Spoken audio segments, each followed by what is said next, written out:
imagine for a moment that somewhere in the middle of Texas there was a large, foreign military base, say Chinese or Russian.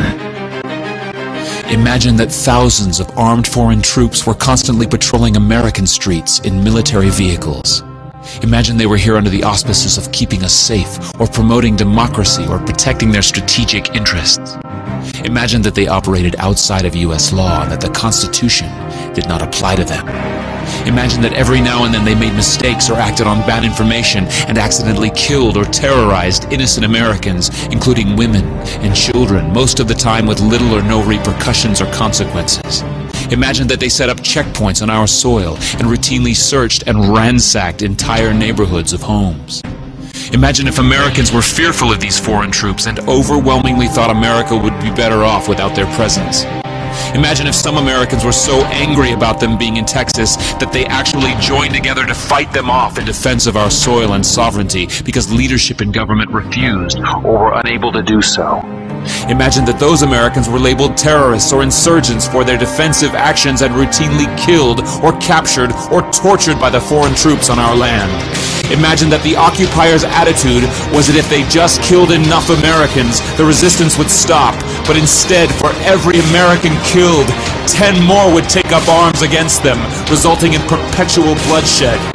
Imagine if most of the citizens of the foreign land also wanted these troops to return home. Imagine if they elected a leader who promised to bring them home and put an end to this horror.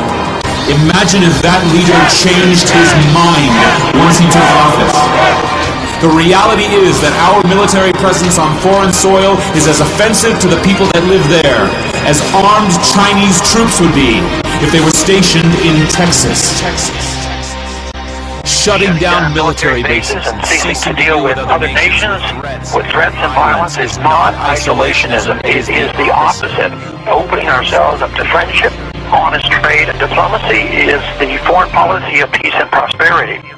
It is the only foreign policy that will not bankrupt us in the short order, as our current actions most definitely will. I share the disappointment of the American people in the foreign policy rhetoric coming from the administration.